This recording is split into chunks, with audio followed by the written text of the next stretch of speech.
Hello everyone, welcome back to my channel Bharat Matics. और आज हम करने जा रहे हैं एक्सरसाइज 13.1 क्लास 10th। लेकिन वीडियो शुरू करने से पहले अगर अब तक आपने मेरे चैनल को सब्सक्राइब नहीं किया है तो प्लीज़ चैनल को सब्सक्राइब करें और साथ ही प्रेस करें बेल आइकन, ताकि लेटेस्ट वीडियो की अपडेट मिल सके आपको सबसे पहले।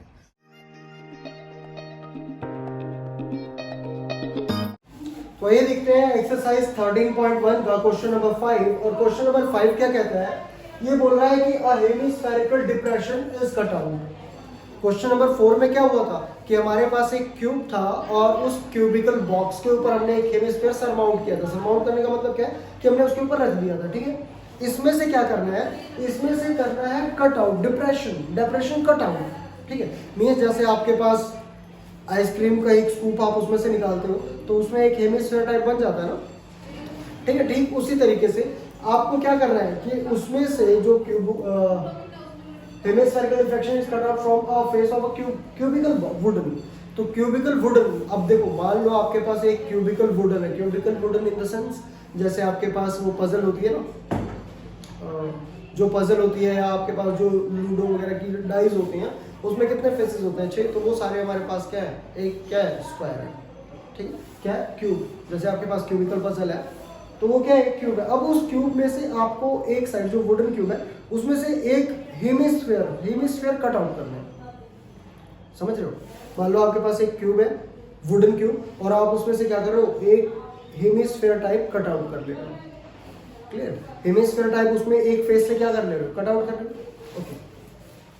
Wooden block such that the diameter L, जिसका डायमीटर कितना है? L है। अब मान लो आपके पास एक वुडन ब्लॉक आ गया, आपके पास क्या आ गया? एक वुडन ब्लॉक आ गया। कैसा?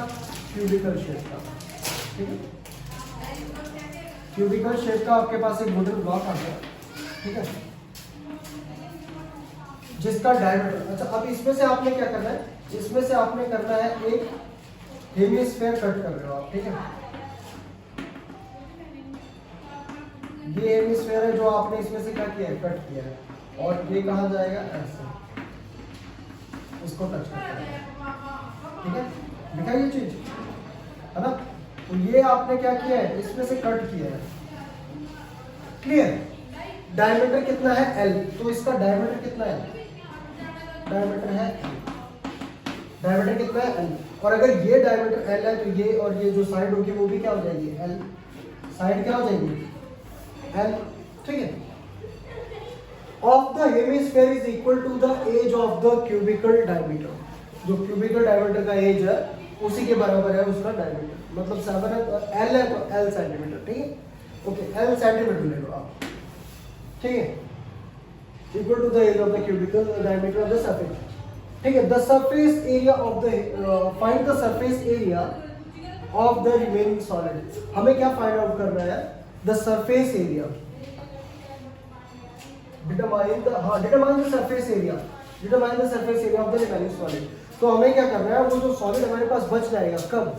एक से पहले सॉलिड है हमारे पास वुडन ब्लॉक, किस फॉर्म में? क्यूबिकल फॉर्म में। उसमें से हमने एक साइड से क्या किया? हेमिस्फीयर कट आउट कर लिया। हेमिस्फीयर क्या कर लिया? कट आउट कर लिया। तो कट आउट करने के बाद जो हमारे पास सॉलिड बचता है उसका हमने सरफेस एरिया फाइंड आउट करना है। तो आइए देखते हैं। सबसे पहले हमारे पास क्या है? गिवन में आपके पास आ जाएगा साइड ऑफ क्यूबिकल ब्लॉक। तो क्यूबिकल ब्लॉक की साइड आपके पास कितनी है? L सेंटीमीटर, ठीक है। तो क्यूबिकल ब्लॉक की अगर साइड आपके पास L सेंटीमीटर है तो जो डायमीटर ऑफ हेमिस्फीयर होगा, डायमीटर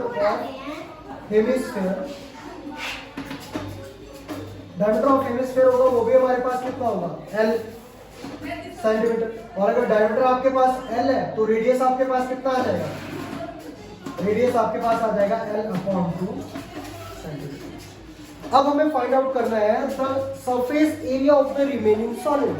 क्या फाइंड आउट करना है? Surface area of remaining solid. तो आपको पता है कि surface area of remaining solid क्या होगा? एक बात बताओ कि आपके पास कोई क्यूबिकल बॉक्स है, क्यूबिकल वुड है, ठीक है, और उसमें से हमने क्या किया? एक हेमिस्फीयर कट आउट कर दिया। अब सरफेस एरिया उसका इंक्रीज होगा या डिक्रीज होगा? देखो सरफेस एरिया पहले क्या था कि पहले हमारे पास सिर्फ क्यूबिकल बॉक्स था, क्यूबिकल बॉक्स हम सिर्फ यहां कुछ रख सकते थे, लेकिन अब हमने क्या किया, इसमें से एक जो हेमिस्फीयर है वो कट आउट किया। कट आउट करने का मतलब अब हम इसके अंदर भी कुछ रख सकते हैं। क्या कर सकते हैं? इसके अंदर भी रख सकते हैं। तो सरफेस एरिया क्या हो गया? इंक्रीज। ओके, लेकिन इसमें से कुछ माइनस भी होगा। क्या? जब हम यहाँ पे एक स्कूप बनाएंगे, मींस एक हेमिस्फीयर अंदर की तरफ को बनाएंगे, कहाँ? अंदर की तरफ को जब हम एक हेमिस्फीयर बनाएंगे तो क्या हम इस एरिया पे फिर कुछ रख पाएंगे? नहीं। तो ये क्या कम हो जाएगा, यहाँ से एरिया ऑफ सर्कल कम हो जाएगा। मान लो आपके पास एक क्यूबिकल बॉक्स है, ठीक है, उस क्यूबिकल बॉक्स में से आपने एक हेमिस्फीयर, जब क्यूबिकल बॉक्स है तो आप उसके किसी भी साइड पे कुछ भी रख सकते हो, ठीक है, या कुछ भी चिपका सकते हो, जो भी आप करना चाहो, ठीक है। उसके बाद आपने क्या किया, उसमें से एक हेमिस्फीयर कट आउट कर लिया। जब हेमिस्फीयर कट आउट कर लिया तो क्या उसके उस फेस पे, जिस फेस से आपने हेमिस्फीयर कट आउट किया, क्या आप वहां कुछ रख पाओगे? नहीं। तो वो पॉसिबिलिटी खत्म हो जाएगी। लेकिन वो एरिया क्या होगा? खत्म हो जाएगा। और एरिया बढ़ेगा कौन सा? जो एरिया ऑफ हेमिस्फीयर है वो क्या हो जाएगा? इंक्रीज। क्यों? क्योंकि अब आप उसके अंदर कुछ रख सकते हो। जो एक कटोरी टाइप बन गई वहां पे, उसके अंदर आप कुछ रख सकते हो। तो क्या हो जाएगा कि surface area of remaining solid क्या हो जाएगा? Surface area of hemisphere, surface area of hemisphere plus surface area of cube और माइनस एरिया ऑफ सर्कल, ठीक है। एरिया ऑफ सर्कल ये वाला, यहाँ पे अब हम कुछ नहीं रख पाएंगे, तो ये चीज क्या हो जाएगी? माइनस। लेकिन अंदर अभी भी हम कुछ ना कुछ क्या कर पाएंगे?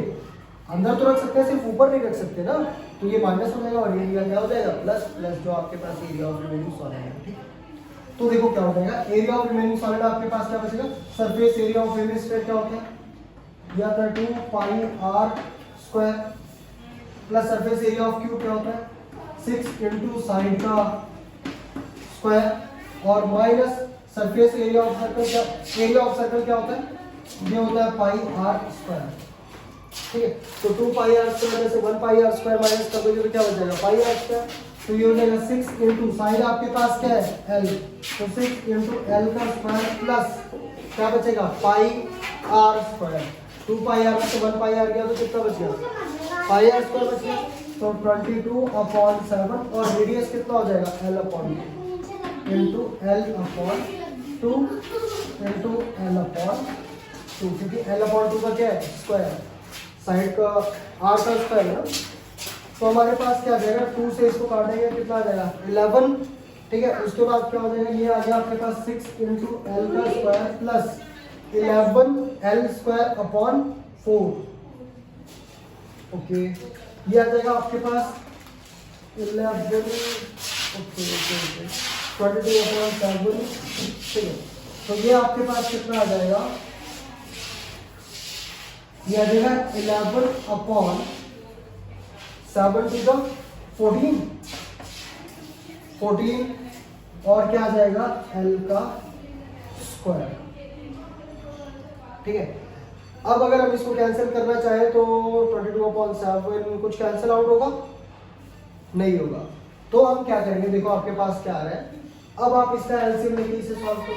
तो जब हम इसका एलसीएम लेके इसे सॉल्व करेंगे तो कितना हो जाएगा? 14 और 1 का एलसीएम कितना हो जाएगा? 14 और ये कितना हो जाएगा? 14 6 आपके पास कितना होगा? 45 से 70, 84 L स्क्वायर, ये क्या गया आपके पास? 84 L स्क्वायर अपॉन में 14 है और प्लस आपके पास क्या आ जाएगा? 11 L स्क्वायर, ठीक है। तो 84 प्लस 11 कर दोगे तो कितना हो जाएगा आपके पास? 95 L स्क्वायर अपॉन में क्या आ जाएगा? ठीक है। तो ये आपके पास क्या आ गया? 95 L स्क्वायर अपॉन 14। इसका एक और आंसर है, अगर आप क्या करोगे, यहाँ पे पाई की वैल्यू को पुट ना करो, ठीक है। अगर आप यहाँ पाई की वैल्यू पुट नहीं करते, देखो अगर आप ये आंसर लिखते हो तो ये भी आपका आंसर सही है, बट ये वो आंसर नहीं है जो आपका बुक में आया है, क्लियर। अगर आपको बुक का आंसर चाहिए तो आप यहाँ पे पाई की वैल्यू को पुट ना करो, ठीक है। तो देखो उस तरीके से अगर हम करके देखें तो हमारे पास क्या आएगा? हम क्या करेंगे, हम यहाँ पे पाई की वैल्यू को पुट नहीं करेंगे। तो देखो हमारे पास क्या है, 2 pi r square plus 6 into side का स्क्वायर माइनस, तो 2 pi r square minus 1 pi r square क्या हो जाएगा, पाई आर स्क्वायर। तो ये आपके पास आ जाएगा पाई आर स्क्वायर प्लस क्या है 6 इंटू साइड का स्क्वायर, साइड कितनी है आपके पास एल, तो 6 इंटू एल का स्क्वायर।